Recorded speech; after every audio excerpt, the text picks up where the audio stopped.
नमस्कार, स्वदेश एजेंडा देख रहे हैं आप और मैं हूं आपके साथ राखी। एजेंडा में आज बात संस्थाओं और जांच एजेंसियों पर उठने वाले सवाल और आरोपों की। दरअसल देश में चुनाव आयोग, सीबीआई, ईडी के बाद अब सुप्रीम कोर्ट पर भी सवाल उठने लगे हैं। ऐसे कई माननीय हैं जो इन संस्थाओं पर कई बार सवाल उठा चुके हैं। हाल ही में ऐसे कई मामले भी आए जिनमें इन संस्थाओं पर सवाल ने एक नई बहस को जन्म दे दिया है। आखिर इन संस्थाओं पर सवाल उठाना कहां तक जायज है? और सबसे बड़ा सवाल, सुप्रीम कोर्ट जिसके फैसले को दरकिनार नहीं किया जा सकता, बावजूद इसके उस पर भी टिप्पणी कहां तक जायज है? इसी पर आज हम चर्चा करेंगे। उससे पहले देखिए ये रिपोर्ट।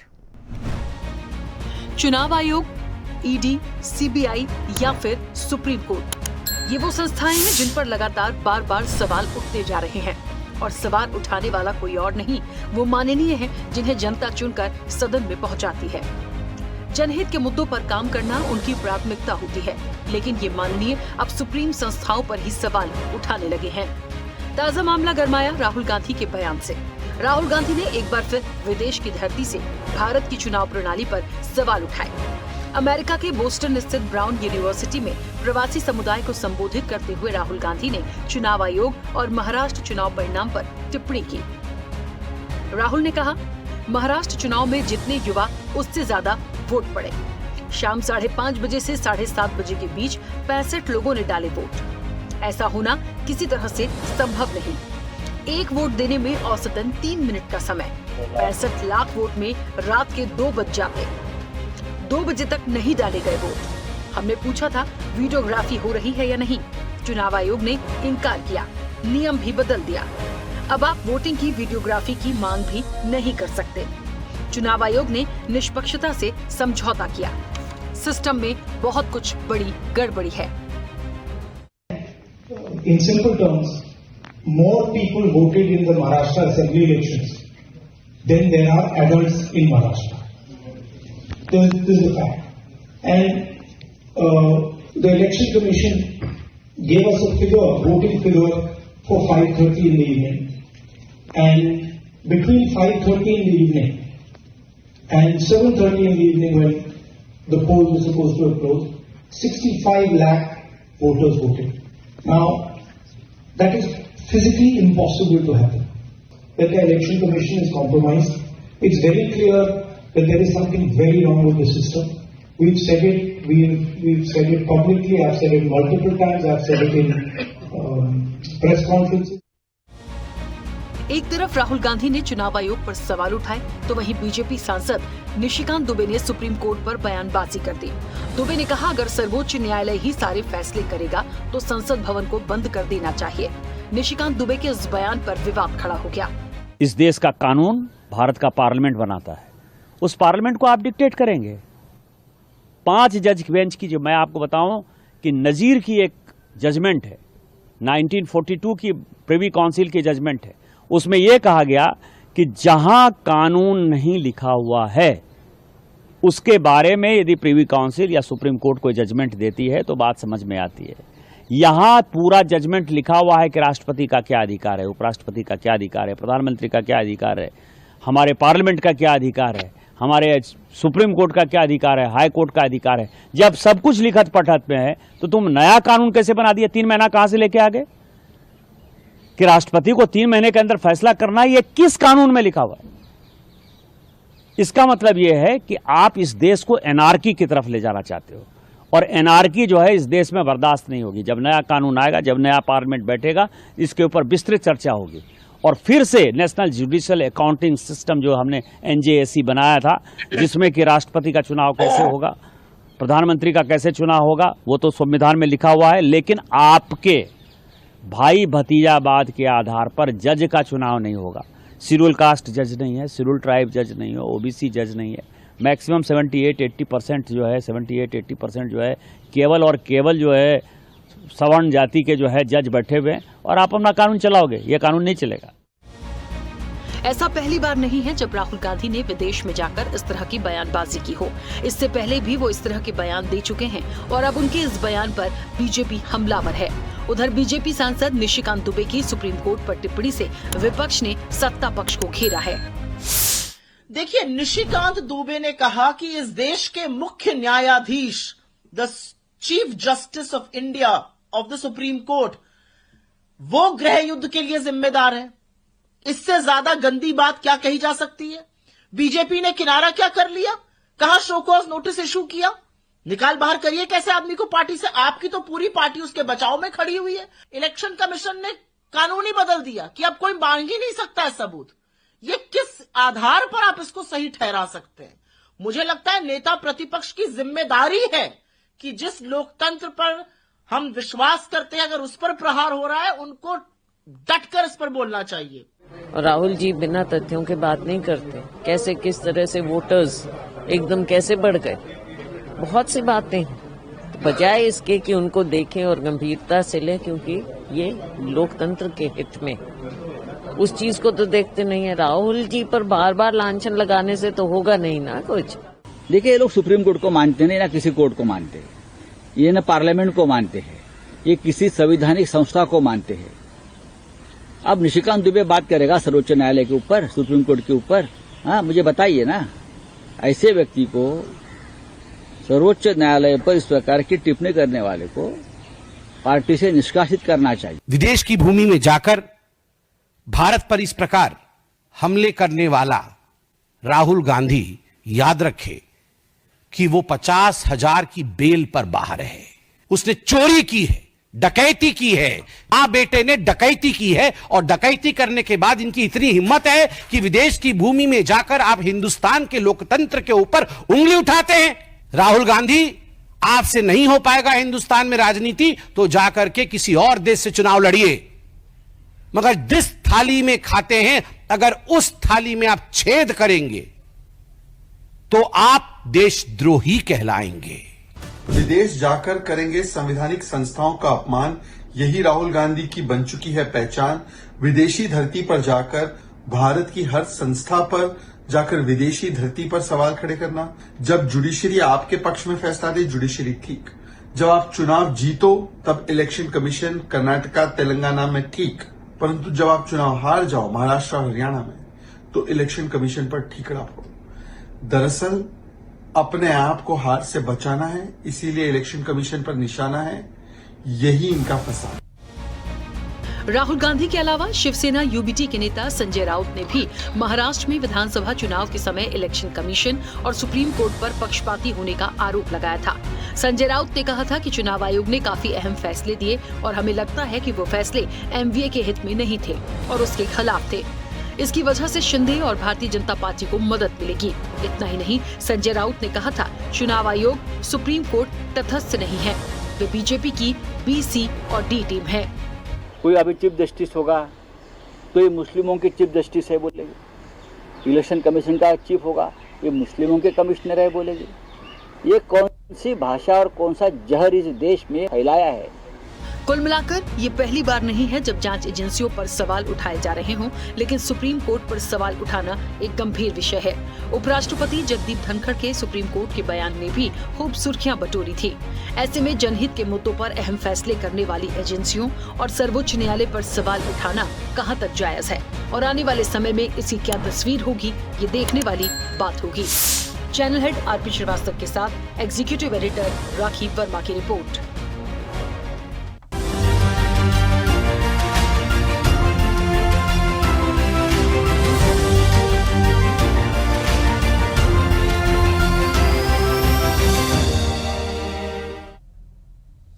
चलिए, तो संस्थाओं पर सवाल है, सियासत में उबाल है। सियासत में तो उबाल इसलिए क्योंकि बयान जब जब जैसे जैसे लगातार आएंगे वो तकरार बढ़ेगी। लेकिन ये बात सच है, चर्चा का विषय तो बनता है। देखिए, एक बार फिर से राहुल गांधी ने चुनाव आयोग के लिए कहा, पहली बार नहीं कहा, पहले भी कई बार बोला जा चुका है। विभिन्न राजनीतिक दल ऐसे हैं जिन्होंने चुनाव आयोग पर सवाल उठाए हैं। ईडी सीबीआई पर हमने कई बार सवाल देखे हैं। अब क्योंकि बात सुप्रीम कोर्ट तक आ गई है, इसलिए ये बड़ा सवाल हो गया है कि आखिरकार सुप्रीम कोर्ट तक भी यदि हम वहां पर भी सवाल उठाने लगेंगे तो फिर हम कहां एक न्याय की उम्मीद देखते हैं, हम विश्वास किस पर करेंगे और वाकई में कहां तक जायज है। सुप्रीम कोर्ट तक यदि बात पहुंच रही है तो कहां तक जायज होगा इस पर सवाल उठाना। सीधे चर्चा पर चलते हैं, हमारे साथ मेहमान जुड़े हैं। सबसे पहले आपका परिचय करा दें। भारतीय जनता पार्टी का पक्ष रखेंगे आपसे कुछ देर में केसी जैन। केसी जैन जी, बहुत स्वागत चर्चा में जुड़ने के लिए। हालांकि हमारे साथ कनेक्ट नहीं है, आपसे कुछ देर में हमारे साथ जुड़ेंगे। कांग्रेस का पक्ष रखेंगे मोहम्मद वसीम जी, आपका भी बहुत स्वागत है। समाजवादी पार्टी का पक्ष रखने के लिए यश भारती हमारे साथ जुड़े हैं। यश जी, आपका भी बहुत स्वागत है। राजनीतिक विश्लेषक हैं अरविंद वत्स, अरविंद जी आपका भी बहुत स्वागत है। और संविधान मामलों के जानकार हैं हेमंत शुक्ला, हेमंत जी आपका भी बहुत स्वागत है। चर्चा की शुरुआत सबसे पहले हेमंत जी आपसे करती हूं, और इसलिए भी क्योंकि ठीक है, सियासत में उबाल है, राजनीतिक रूप से सब अपनी बात रखेंगे, लेकिन राहुल गांधी ने हाल ही में इलेक्शन कमीशन पर सवाल उठाया। पहली बार नहीं है, पहले भी सवाल उठाए गए हैं।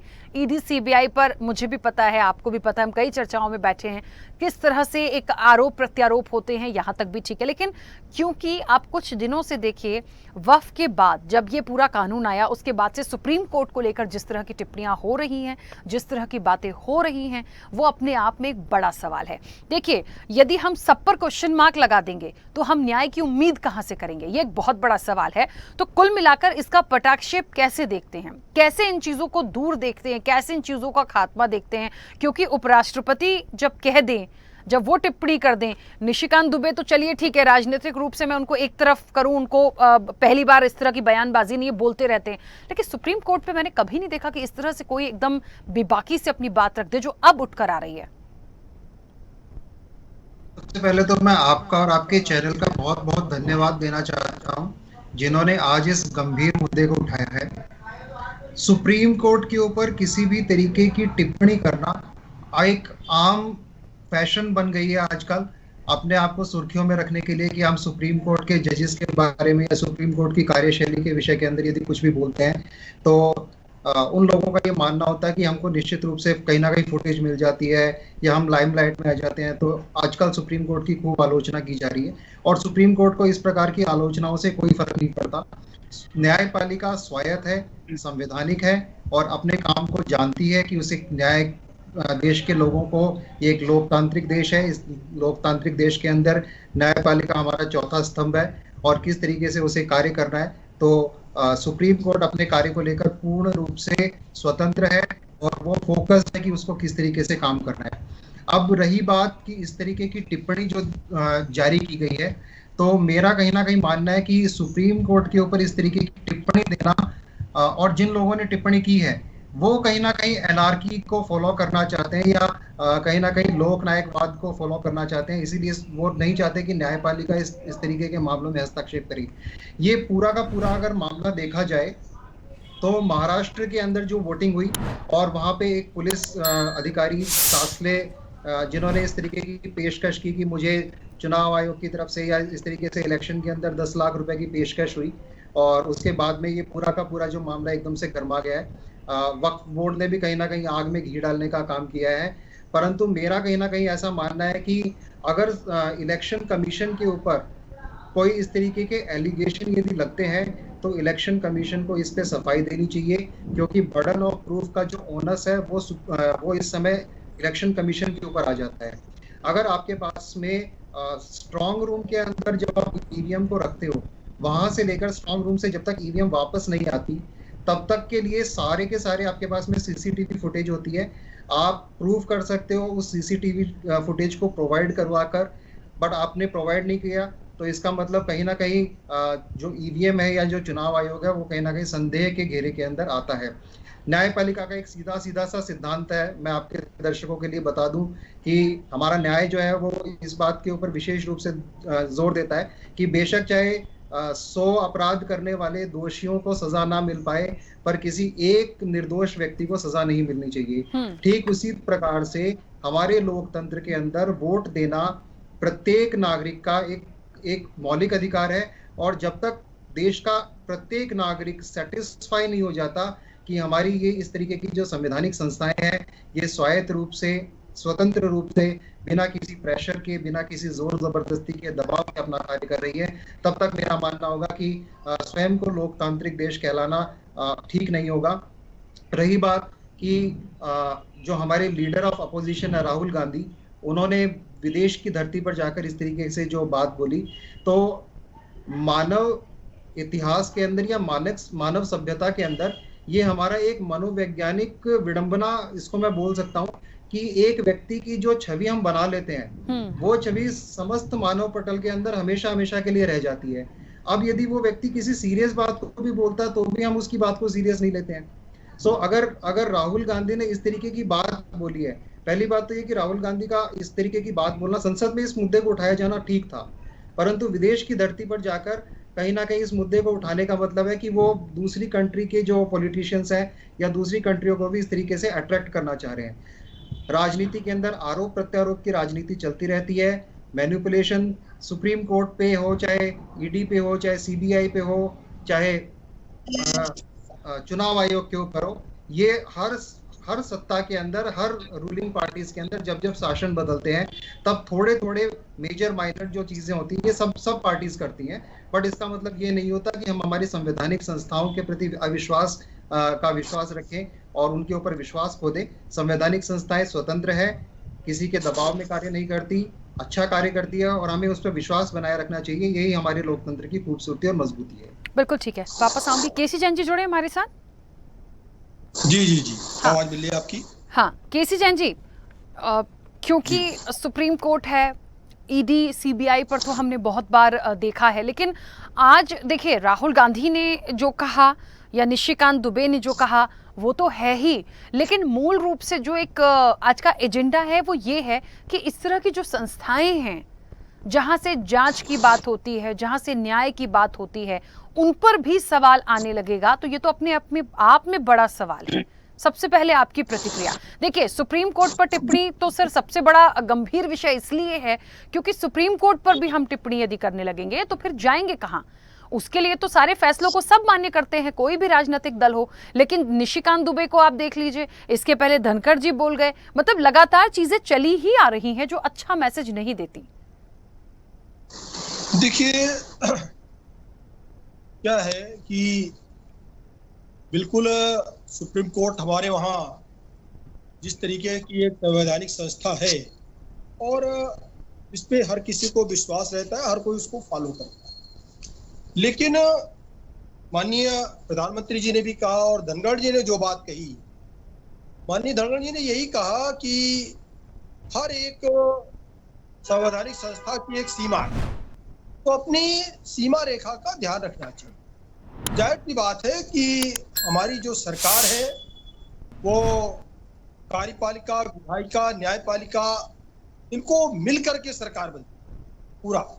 तो ऐसे में कार्यपालिका का अलग काम है, विधायिका का अलग काम है, न्यायपालिका का अलग काम है। अगर एक दूसरे के क्षेत्र में हस्तक्षेप करेंगे तो इससे समस्याएं पैदा होंगी। और जो इस समय की टिप्पणियां आ रही हैं, इस समय जो चर्चा हो रही है, उसका कारण सबसे बड़ा यही है कि एक दूसरे की सीमाओं को लगातार संवैधानिक संस्थाएं कहीं ना कहीं नांगने का काम कर रही हैं, यानी अपनी लक्ष्मण रेखा पार कर रही हैं संस्थाएं, इसलिए इस तरीके की समस्या पैदा हो। अब रही बात ये कि राहुल गांधी जी क्या कह रहे हैं बाहर जा करके।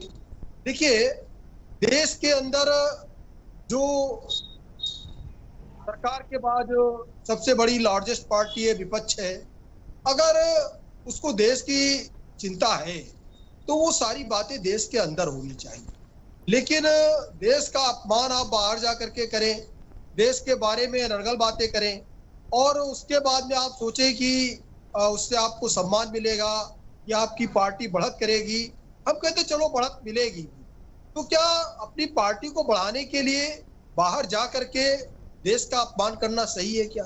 क्या इसको देश की जनता इन चीजों को स्वीकार कर सकती है क्या? या देश की जो हमारी संवैधानिक व्यवस्था है और कोई भी नागरिक किसी भी देश का हो, उसको अपने देश पे सबसे ज्यादा गर्व होना चाहिए और हर कोई अपने देश पे गर्व करता है। लेकिन अगर अपमानजनक बातें होंगी, और ये राहुल गांधी जी की पहली टिप्पणी नहीं, चीन जाते हैं, चीन की तारीफ करते हैं और ये वाशिंगटन में जाकर के मुस्लिम लीग पार्टी को बताते हैं धर्मनिरपेक्ष पार्टी है। अभी आप देखिए चुनाव आयोग पे पूरा सवाल जा करके खड़ा किया और इसके पहले सिखों पे भी सवाल खड़ा किया कि सिख यहाँ सुरक्षित नहीं है भारत देश में। इसके पहले अल्पसंख्यकों के बारे में, खास करके मुस्लिम समुदाय के बारे में बोला कि वो यहाँ पर सुरक्षित नहीं है। फिर कहा कि यहाँ पर लोकतंत्र सुरक्षित नहीं है।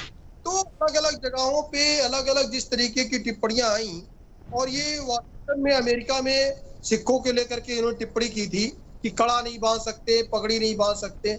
अरे जिस पार्टी के कार्यकाल में 84 के दंगे हुए, जिन्होंने सिखों का कत्लेआम किया, वो ये आज इस तरीके की बातें कर रहे हैं कि भाई सिख यहाँ पे सुरक्षित नहीं, पगड़ी नहीं बांध सकता है, कड़ा नहीं पहन सकता। अरे कहाँ पर ऐसा है?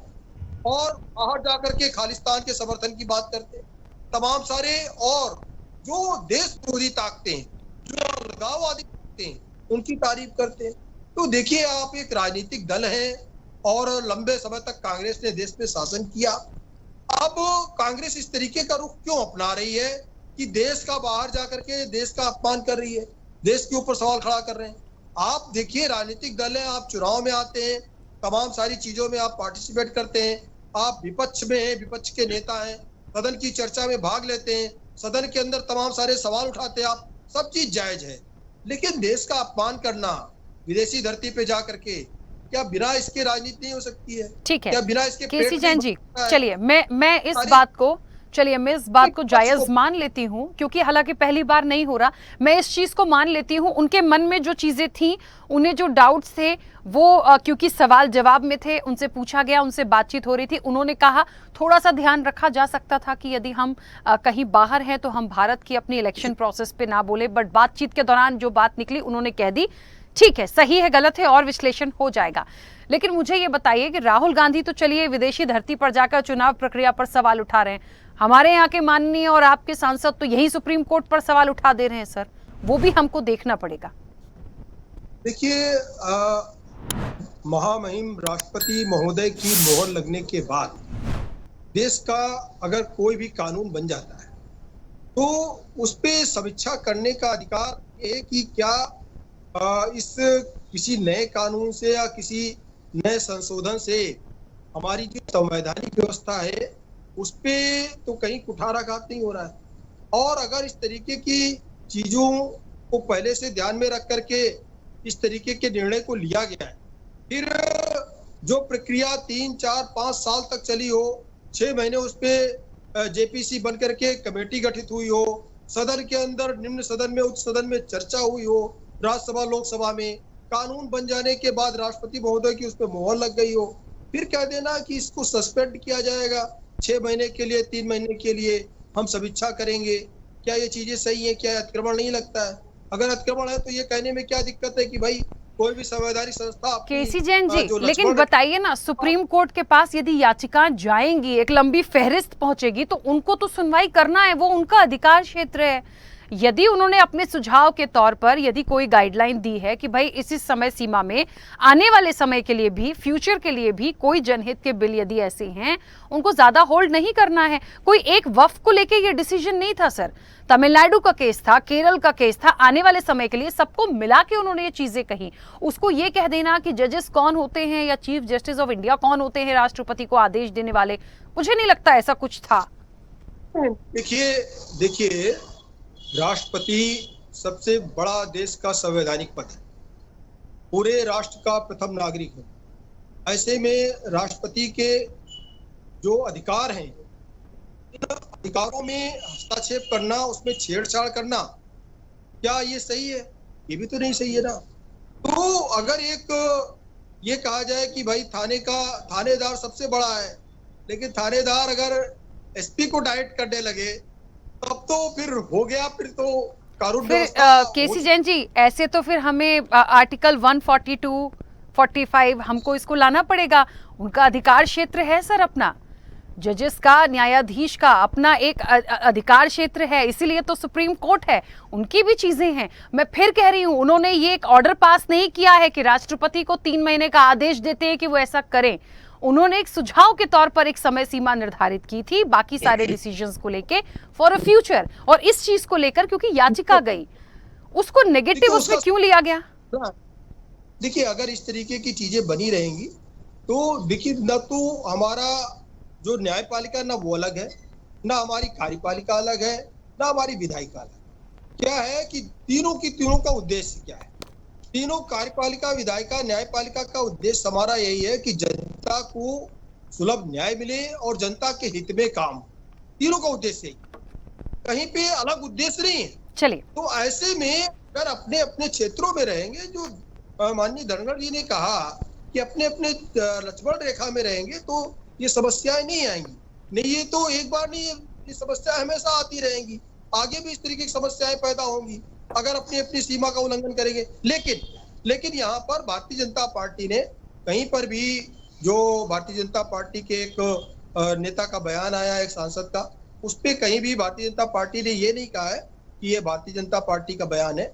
मैं भी पेशे से अधिवक्ता हूँ, हाईकोर्ट वकालत करता हूँ, तो इसलिए मैं बात कह रहा हूँ कि अपनी अपनी सीमा में रहेंगे तो शायद इस तरीके की समस्याएं पैदा ना हो। और बिल्कुल देखिए, टकराव, अगर न्यायपालिका, कार्यपालिका, विधायिका में टकराव की स्थिति पैदा होगी तो इससे बहुत बड़ी समस्या पैदा होगी। वही तो समझने और समझाने का प्रयास है सर कि ये टकराव तो शुरू हो गया, अभी तक तो ठीक है, विधायिका और कार्यपालिका तक तो सब एक तरफ जाने दीजिए, न्यायपालिका पे के साथ में यदि टकराव है, बहुत सारे मुद्दे हैं, होता है, डिसीजन होता है, टकराव पहली बार नहीं हो रहा, लेकिन ये वाली जो चीजें अब आना शुरू हुई हैं, ये वाकई में एक गंभीर विषय है। खैर, केसी जैन जी आऊंगी सर, बहुत सारे सवाल हो गए, बस थोड़ी थोड़ी प्रतिक्रिया बाकी सब लोगों की आ जाए, मैं वापस आती हूँ आपके पास, ठीक है। मोहम्मद वसीम जी सुन पा रहे हैं? मोहम्मद वसीम जी 2-3 सवाल हैं, और क्योंकि राहुल गांधी का जिक्र आ ही चुका है, आपको पता ही है वहां जाकर क्यों बोला, कैसे बोला, ठीक है, एक क्वेश्चन मार्क मैं लगा सकती हूं उस पर, लेकिन ये भी देखना पड़ेगा कि जो बातें, जो इनपुट उनके पास था, वो जो बात कर रहे थे, उन्होंने कहा भाई विपक्ष है, अधिकार है, यदि कहीं कोई चीज़ें ऐसी हुई हैं इलेक्शन के दौरान, पहले हुई हैं, बाद में हुई हैं, अपकमिंग, उनको अंदेशा है, वो अपनी बात रख सकते हैं, उस अधिकार क्षेत्र में नहीं जाऊंगी। लेकिन ईडी सीबीआई के लिए भी पहले आप लोग बोलते रहे हैं, आज फिर एक बार इलेक्शन कमीशन पर बात आ गई, उसके बाद सुप्रीम कोर्ट तो है ही, कैसे चलेगा, कैसे निकलेंगे और कैसे इसका एक पटाक्षेप करें सर, क्योंकि ये जो सारी बातें हैं वो माननीयों द्वारा ही लगाई जा रही हैं, आम व्यक्ति नहीं सवाल उठा रहा।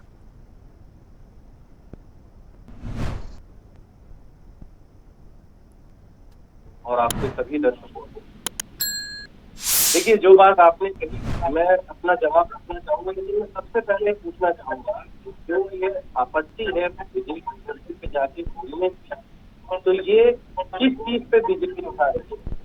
बाहर बोलने पे उठा रही है देश के खिलाफ, या संस्थानों पे जो उन्होंने सवाल खड़े किए हैं उस पर उठा रही है? इसका जानना बहुत जरूरी है, क्योंकि अगर संस्थानों को उठाया जा रहा है तो बात उसका मैं दूसरी तरह से जवाब दूंगा, लेकिन अगर देश के खिलाफ की बात ये कर रही है, भाजपा के आज कई लोगों ने प्रेस कॉन्फ्रेंस की, मैंने बहुत अच्छे से सुना, उन्होंने बार बार कहा कि विदेशी धरती पे जाके आप देश का अपमान कर रहे हैं, देश के खिलाफ बात कर रहे हैं। तो एक चीज मैं जरूर आपको और आपके व्यूअर्स को सुनाना चाहूंगा, बहुत जरूरी है, 15 सेकेंड की फिल्म, पता नहीं पिछले जन्म में क्या पाप किया।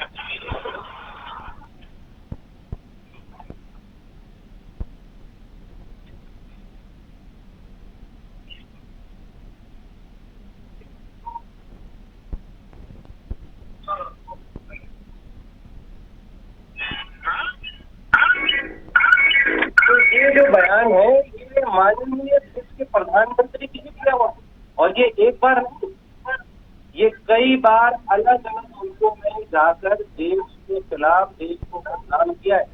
2014 से पहले देश में पैदा होना पाप माना जाता था, ये इन्हीं के शब्द।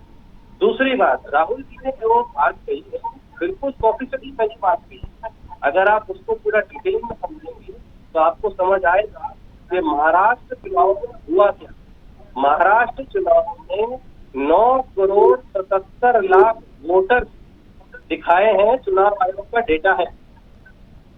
9,60,00,000 व्यस्त है महाराष्ट्र के अंदर, यानी कि व्यस्त लोगों से ज्यादा वोटर हो गए।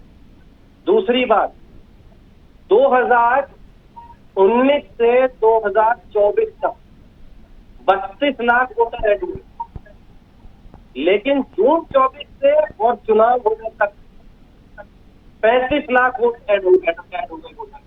तो इससे आप अंदाजा लगाइए कि जो 5 सालों में नहीं ऐड हो पाए वो 5 महीने में ऐड कर दी। जब वीडियोग्राफी की डिमांड की गई तो उसको भी कानून बदल दिया गया, नियम ही बदल दिए, अब आपको वीडियोग्राफी नहीं मिल सकती। तो ये सब चीजें कहीं ना कहीं संदेह पैदा करती हैं, और ये सारी चीजें सिर्फ हमारे पार्टी के कोई नहीं, ये देश की जनता के लिए सवाल है। ये उनकी तरफ से पूछा गया है। राहुल गांधी इस समय विपक्ष के नेता है, प्रतिपक्ष है, नेता प्रतिपक्ष, तो उनका ये अधिकार है कि वो देश की जनता के हित में सरकार से सवाल करें। अगर कुछ गलत हो रहा है, असंवैधानिक हो रहा है, तो वो उसके लिए आवाज उठाएं, और उन्होंने बिल्कुल सही आवाज उठाई। आप किसी तरह का डेटा नहीं दे रहे हैं, आप वीडियोग्राफी नहीं दे रहे हैं, आप शाम 5:30 बजे के बाद जो डेटा चेंज कर रहे हैं, इसके मतलब आज के 2 बजे तक वोटिंग लाइन आप लोग लाइन में लगे खड़े थे। क्या ऐसा कहीं हुआ? आपके चैनल ने हमने तो नहीं देखा, आपके चैनल में भी नहीं दिखाया कि रात को 12-1-2 बजे लाइन लगी थी, लोग डाले खड़े हुए। तो ये सारी चीजें कहीं ना कहीं शक पैदा करती हैं, और इसका जो समाधान है वो चुनाव आयोग को देना होगा। दूसरी बात, अगर राहुल जी किसी भी संस्थान के लिए सवाल उठा रहे हैं तो वो संस्थान तो जवाब देता है, लेकिन उसके बचाव में बीजेपी जरूर खड़ी हो जाती है। भाई बीजेपी निष्पक्ष है, तो भाई आप जो सफाई दे रहे हो, आप उनको सफाई दे दो ना, वो कभी सफाई नहीं देंगे, लेकिन आप आगे आके सफाई देंगे, आप प्रेस कॉन्फ्रेंस करेंगे, आप बार बार उस पर डिबेट करेंगे। क्यों? आपको कहीं ना कहीं किसी चीज का डर है क्या? पोल खुलने का कोई डर हो गया आपको? तो ये सारी बातें, कंक्लूजन सारा यही है। तो राहुल जी ने जो 100% बात से सहमत हूँ, और ये बात बिल्कुल होनी चाहिए, और भाजपा को इससे दूर रहना चाहिए, और इस बात का जवाब चुनाव आयोग को ही सामने आके देना चाहिए। ठीक है, चलिए मोहम्मद वसीम जी, ठीक है, वापस आऊंगी। आपका ऑडियो बहुत ज्यादा डिस्कनेक्ट हो रहा था मोहम्मद वसीम जी, एक बार हम ना आपको फिर से कनेक्ट करने की कोशिश भी करते हैं। बहुत ज्यादा कट कट के आवाज आ रही थी, हालांकि मैंने बीच में इंटरप्ट इसलिए नहीं किया क्योंकि आप कंटिन्यूसली बोल रहे थे, फिर एक दिक्कत होती है इस वजह से। अरविंद जी मुझे सुन पा रहे हैं? हाँ केसी जैन जी, एक सेकेंड, हाँ बोलिए, जल्दी से बोलिए। कि जिस तरीके से अभी हमारे कांग्रेस के साथी कह रहे थे कि भाजपा क्यों जवाब देती है, उसको उस संवैधानिक संस्था को जवाब देना चाहिए। जब आप विदेश की धरती से देखते हैं ना, अगर आप पाकिस्तान की बात करेंगे तो ये आप नहीं कहेंगे कि वहां की न्यायपालिका खराब है, वहां के हथियार खराब है, आप पूरे पाकिस्तान को कहेंगे, तो पूरे देश को बदनाम कर रहे हैं आप। और केवल यहाँ तक बात नहीं है, आपने तो ये कहा कि भाई सिख यहाँ खतरे में, क्या सिख यहाँ पर खतरे में, क्या यहाँ पे सिख समुदाय खतरे में, क्या ठीक है, समुदाय खतरे चलिए में, क्या? सर ठीक है, मैं जवाब लूंगी, केसी जैन जी एक सेकंड रुकिएगा।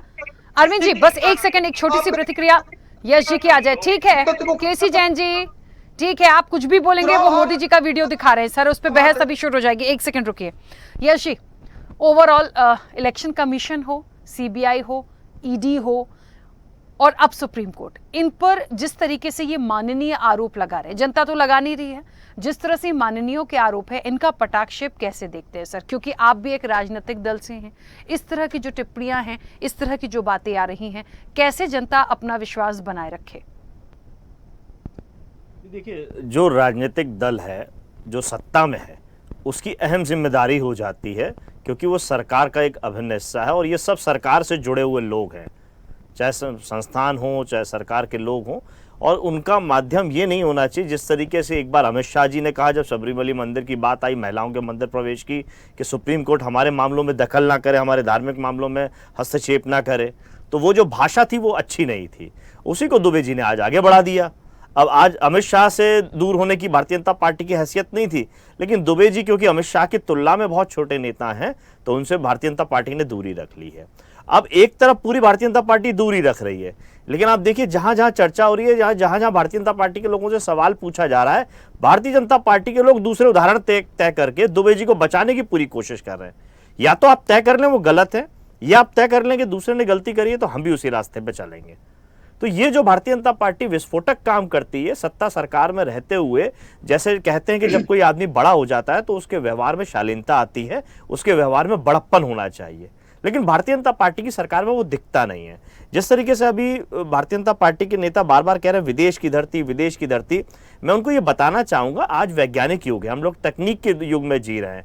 आप यहाँ स्वदेश न्यूज में भी बैठ करके अगर चर्चा कर रहे हैं तो ये विदेश में भी देखा जा रहा है। आप अपनी सोशल मीडिया का इस्तेमाल करते हैं वो विदेश में भी देखा जाता है। तो आप जो तीखी टिप्पणी और जो आप विपक्षी पार्टियों को कहते हैं, या जिस तरीके से आपके नेता ने सुप्रीम कोर्ट को कहा, ये पूरी दुनिया ने देखा है कि आप अपनी सर्वोच्च अदालत को किस तरीके से आप गुंडे मवाली जैसा कहने की कोशिश कर रहे हो, ये पूरी दुनिया ने देखा है। तो अगर आप दुनिया के सामने भारत के चेहरे की बात कर रहे हैं तो जो वक्तव्य आप देते हैं, देश के अंदर भी इंटरनेशनल मीडिया भी उसको कवर करता है और तकनीक के माध्यम से हम लोग भी सब जगह देखे जाते हैं। तो ये आपको अगर डर है, घबराहट है, तो इस डर और घबराहट को हर जगह इस्तेमाल करें।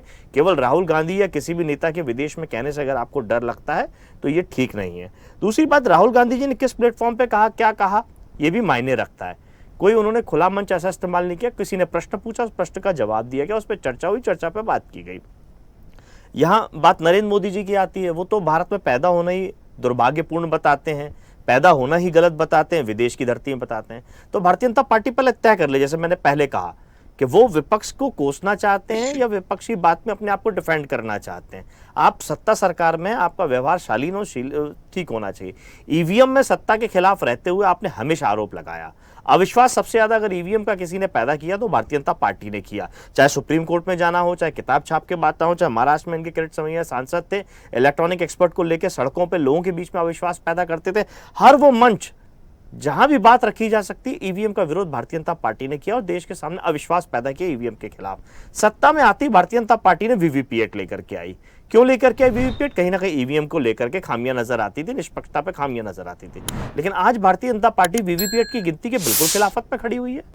जैसा कोई संस्थान कह देती है, भारतीय जनता पार्टी मान लेती है। क्यों मान लेती है? आज वो ईवीएम बहुत अच्छी नहीं लग रही और जो खुद की लाई हुई चीज वीवीपीएट थी वो खराब हो गई। तो अगर गिनती गिनने पे आपको विश्वास है तो ईवीएम पे, जैसे विपक्ष के लोग कह रहे हैं, वीवीपीएट की पूरी गिनती कीजिए। ये वोटर का अपना एक अधिकार है, विशेष अधिकार है कि वो वोट डाले, उसका वोट कहां गया ये उसको पता हो और जब बात खुले तो स्पष्ट हो। जिस तरीके से काम होता है, देखिए राखी जी, आप बड़े लंबे समय से पत्रकारिता कर रही हैं और हम सब लोग भी देखते हैं, चुनाव आयोग जब चुनाव की घोषणा करता है तो सबको, पार्टियों को अपना मतदाता सूची उपलब्ध करा देता है और लगभग 15 दिन, 1 महीने, 1.5 महीने जब तक चुनाव प्रक्रिया चलती है, वो आप देखिए कि वो मतदाता सूची जो होती है वो फ्रीज नहीं की जाती। यानी अंतिम दिन तक भी नाम बढ़ाने और घटाने का काम चुनाव आयोग करता है। डिलीटिशन और एडिशन क्यों करता है? क्यों करता है? इसका जवाब कौन देगा? ये जो बात सवाल आज खड़े हो रहे हैं, ये सीधे खड़े हो रहे हैं कि आपने एक लूपहोल दे के रखा हुआ है और सवाल ना करें उन लूपहोल्स पे। जब आपने चुनाव की घोषणा कर दी, मतदाता सूची आपकी तैयार है, उसके बाद फिर आप जरूरत क्यों समझते? या तो 5 दिन का और अवसर दे दें, जब आप चुनाव की तारीख घोषित कर देते हैं कि इन 5 दिन के बाद जिसको भी डिलीटेशन कराना है, जो भी एडिशन होगा 5 दिन 10 दिन के अंदर होगा, इसके बाद बिल्कुल नहीं होगा। आप अंतिम दिन तक डिलीटेशन और एडिशन चुनाव आयोग करता है। दूसरी बात, हम जो बात कह रहे हैं कि 500 शिकायतें हमने उपचुनाव में करी और किसी शिकायत पे कोई कार्रवाई नहीं। पुलिस का जो अधिकार नहीं है कि आईडी प्रूफ चेक करे, चुनाव आयोग का काम है, चुनाव आयोग से रिलेटेड अधिकारियों का काम है, लेकिन पुलिस कर रही है। पुलिस रिवॉल्वर दिखा करके मतदाताओं को रोक रही है। तो ये किसके अधिकार क्षेत्र में हस्तक्षेप हो रहा है? और ये सब योगी सरकार में हुआ। तो अगर हम ये कह रहे हैं कि 500 शिकायत के बाद भी चुनाव आयोग काम नहीं कर रहा तो उसको मृत ही मानेंगे, कोई प्रतिक्रिया नहीं, तो मृत हो चुका है चुनाव आयोग। आज अगर सुप्रीम कोर्ट कोई बात कर रहा है, बाबा साहब अंबेडकर ने एक सेफ्टी वॉल दिया था और ऐसे ही समय के लिए दिया था कि जब आप संख्या बल पे आकर के कहीं आवारा हो जाएं तो हर आदमी के ऊपर कोई ना कोई है। जैसा भी भारतीय जनता पार्टी के साथी एक बेतुका ज्ञान दे रहे थे कि टीआई करने लगेगा, थाने का अधिकारी करने लगा तो एसपी क्या करेगा। हमारे यहाँ व्यवस्था में हर आदमी के ऊपर है, एसपी के ऊपर भी है, मुख्यमंत्री के ऊपर भी है, राज्यपाल के ऊपर भी है। यहाँ कोई भी व्यक्ति सर्वसर्वा नहीं है। और यही बाबा साहब अंबेडकर ने हमें संविधान दिया कि यहाँ लोकतंत्र सबसे मजबूत हो, लोगों की ताकत सबसे मजबूत हो। और भारतीय जनता पार्टी ने लोगों की ताकत, वोट डालने के अधिकार को सबसे ज्यादा कमजोर करने का काम किया है। आज कोई भी वोटर ये निष्पक्षता के साथ ये नहीं कह सकता कि मेरा वोट सही जगह गया है, ये मैं कह सकूं। अगर वीवीपीएट भारतीय जनता पार्टी की सरकार लेकर के आई, वीवीपीटी गिनती करा दे, निष्पक्ष हो जाए, क्योंकि जितना अविश्वास पैदा किया है वो भारतीय जनता पार्टी ने स्वयं किया है। और आज ईवीएम की तमाम खूबियां बताने में भारतीय जनता पार्टी कोई कमी नहीं रखती, लेकिन वीवीपीएट पे शांत रहती है। बिल्कुल ठीक है। अरविंद जी सुन पा रहे हैं मुझे? हाँ जी, सुन पा रहा हूँ। अरविंद जी देखिए, बयानबाजी अपनी जगह है, माननीयों के बयान अपनी जगह हैं। महत्वपूर्ण जो बात निकली वो आज इसलिए इस पर केंद्रित हो गई आके कि सीबीआई पर भी हमने देख लिया, हमने ईडी को देख लिया, हमने चुनाव आयोग तो अभी हाल ही में ताज़ा मामला और आज एक बार फिर से आ गया, पहले भी आया, और इसके बाद सुप्रीम कोर्ट। क्योंकि सर इस चर्चा को रखने का या इस लाइन पर एजेंडा करने का मकसद ही ये है कि यदि मैं ये नहीं कह रही हूं कि विपक्ष सवाल उठा रहा है तो विपक्ष गलत है, उन्हें नहीं उठाना चाहिए। देखिए, जिसने जो कहा, आप सबका अधिकार क्षेत्र है, आप बोलिए, लेकिन जो मैसेज पास हो रहा है, जो पब्लिक डोमेन में जा रहा है, कैसे विश्वास करेंगे? सुप्रीम कोर्ट के लिए भी हाल ही में जो चीजें आई हैं, इलेक्शन कमीशन पे तो हर इलेक्शन में आती हैं, हमेशा ही आती हैं, और वाकई में एक पॉइंट आने लगा कि सच में कोई गड़बड़ी हो गई क्या, सच में कुछ हो गया है क्या, ये चीजें हुई।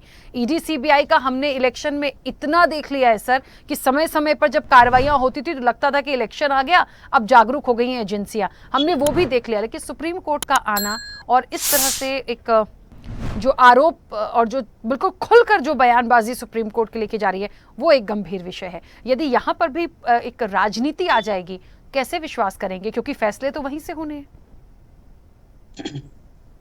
आप बिल्कुल सही कह रही हैं, राजनीति हर जगह नहीं होनी चाहिए। पार्लियामेंट है बहस करने के लिए, वहां पर कीजिए, लेकिन सुप्रीम कोर्ट को खींच के बीच में ले आए और ये बोले कि उसका कार्यक्षेत्र नहीं है। यस, कानून बनाना सरकार का काम है, सरकार मीन्स पार्लियामेंट का, लेकिन उसके दायरे के अंदर सुप्रीम कोर्ट वहां पे क्वेश्चन कर सकता है। उसने क्वेश्चन करा, उसको ये चैलेंज नहीं कर सकते कि उसका क्वेश्चन करने का राइट नहीं है, लेकिन एंड में रिजल्ट जो होगा वो पार्लियामेंट में बनाए हुए एक्ट का ही होगा।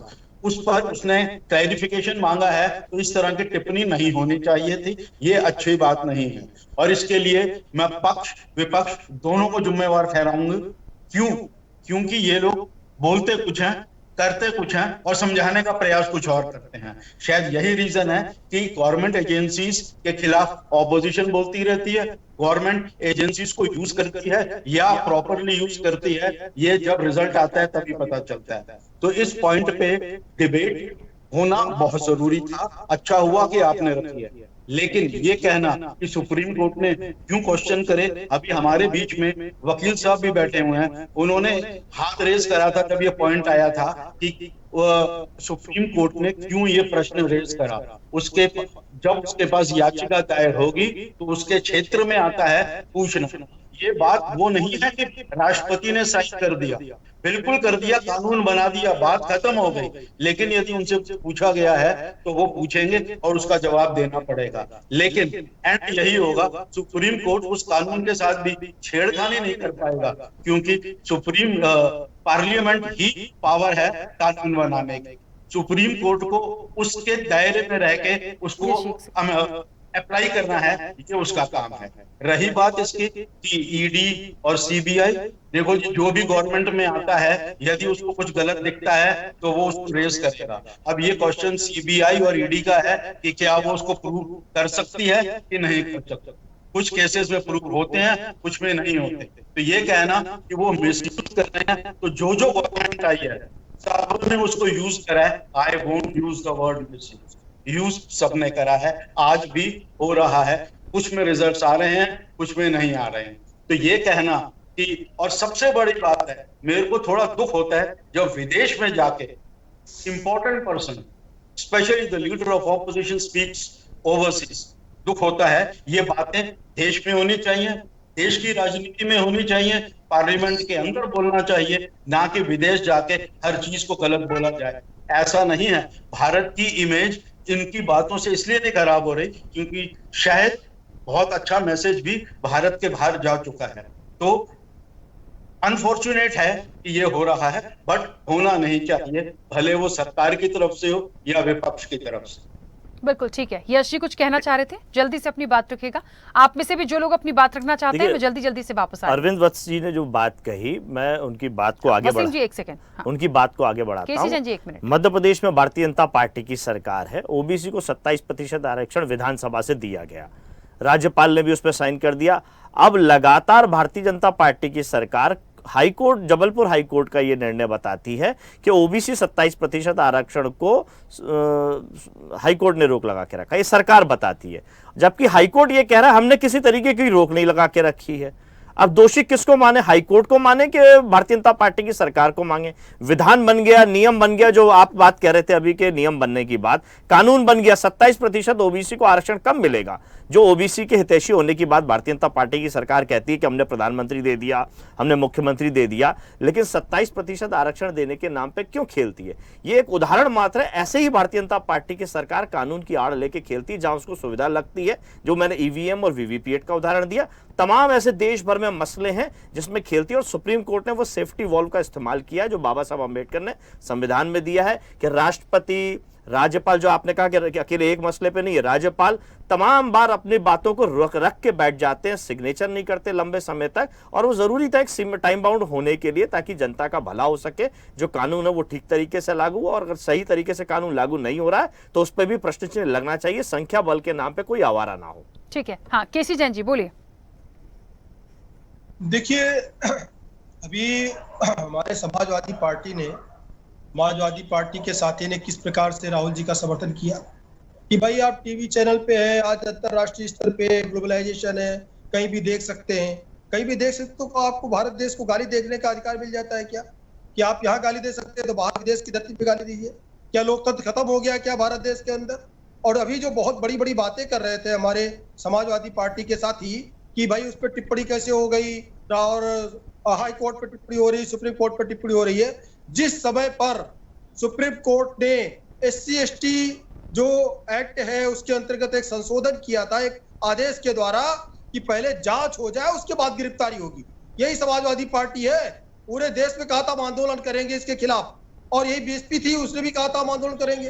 कांग्रेस में सुप्रीम कोर्ट ने कैसे कह दिया भाई कानून को कैसे बना सकते हैं? उन्होंने कानून बदल दिया, और हुआ क्या कि जिसके अंतर्गत उन्होंने आदेश देकर के बदला था, इसी भारतीय जनता पार्टी की सरकार ने सदन के अंदर वापस संशोधन ला करके जैसे कि तैसे कानून को लागू किया। तब आप मुझे हस्तक्षेप करने दीजिए राखी जी। देखिए कितना बड़ा झूठ परोस रहे हैं केसी जैन साहब।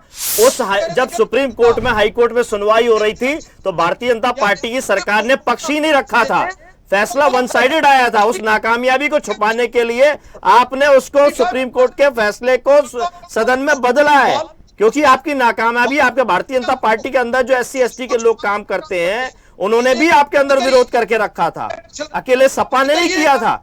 ये आप सपा को दोषी, भारतीय जनता पार्टी के आपके सांसद विधायकों ने भी विरोध किया।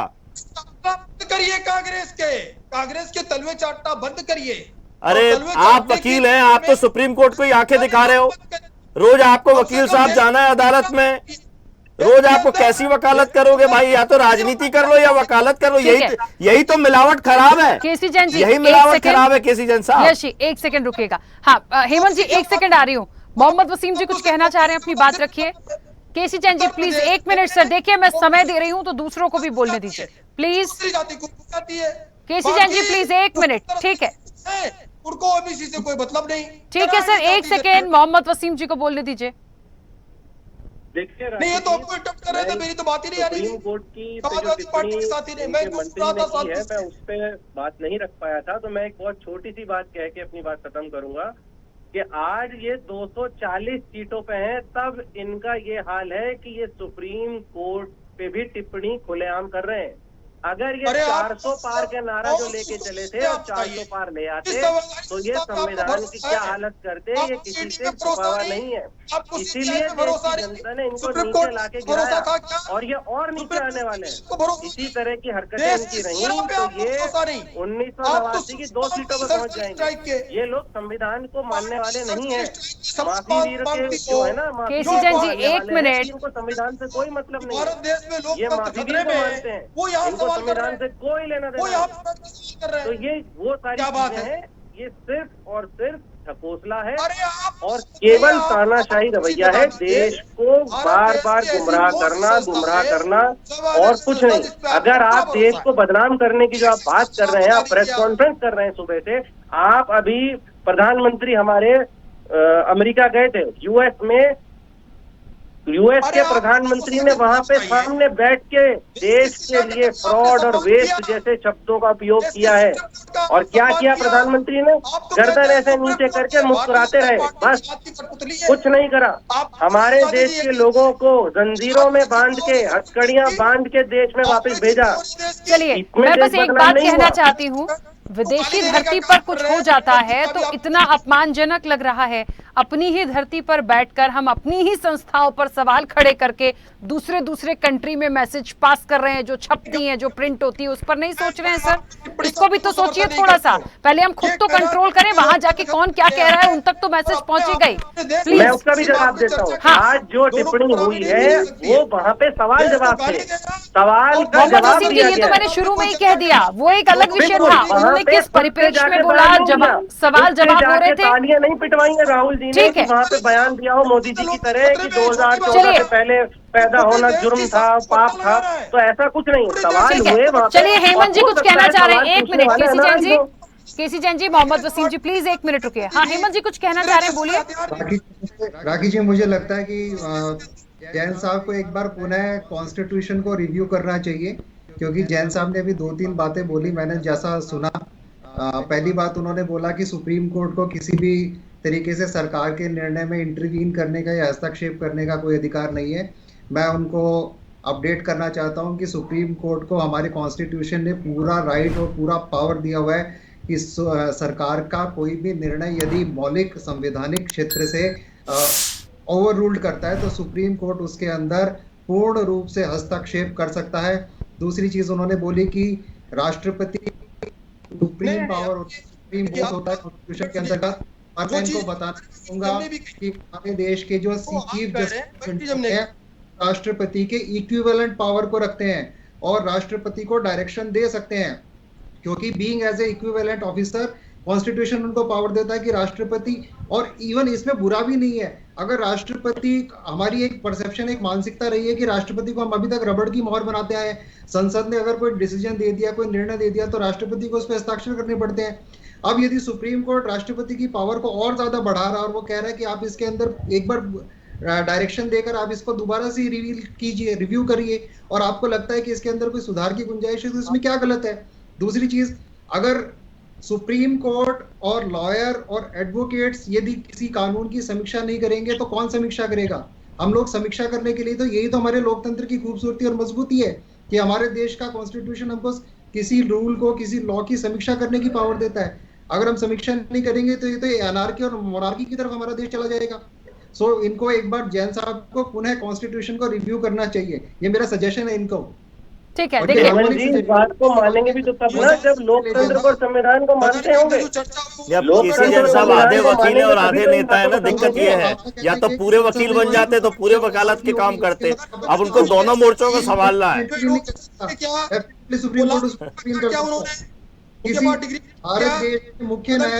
चलिए, आप लोगों की ये तकरार बहुत तेज मुझे दिख रही है, लेकिन एक बात है, जो पब्लिक डोमेन में मैसेज गया है वो अच्छा नहीं है, इसका पटाक्षेप होना बहुत जरूरी है।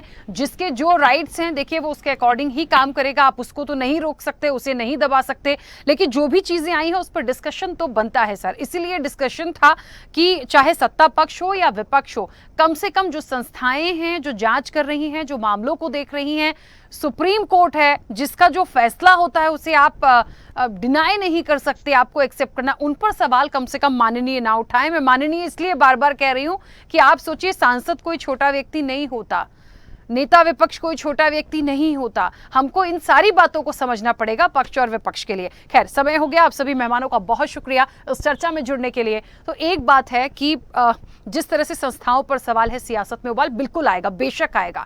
निशिकांत दुबे साफ साफ सीधे सीधे सुप्रीम कोर्ट के लिए कहते हैं। चुनाव आयोग पर पहले बार कई बार विपक्ष ने सवाल उठाए, राहुल गांधी ने फिर से कह दिया, थोड़ा सा विवादित इसलिए हो गया क्योंकि वो यहाँ थे नहीं, वो बाहर थे, और हमेशा कहते हैं जब बाहर जाते हैं तभी क्यों भारत के लिए या भारत के परिप्रेक्ष्य में वो कुछ बोलते हैं, और कोई बात नहीं है। अब ये भी पहलू देखना पड़ेगा कि किस परिप्रेक्ष्य में बात हो रही थी। तो बहुत सारी चीजें हैं, लेकिन हमारे देश में रहते हुए जिन बातों को लाया जा रहा है, जिन संस्थाओं पर सवाल है, जो सुप्रीम कोर्ट पर सवाल है, पहले यहाँ लोग समझ जाएं, यहाँ के माननीय समझ जाएं कि आप क्या कर रहे हैं, तब आगे इसकी पूरी तस्वीर साफ होगी कि कैसे इसका पटाक्षेप होगा। फिलहाल चर्चा में इतना ही। बने रहिए स्वदेश न्यूज के साथ। सबसे पहले देश।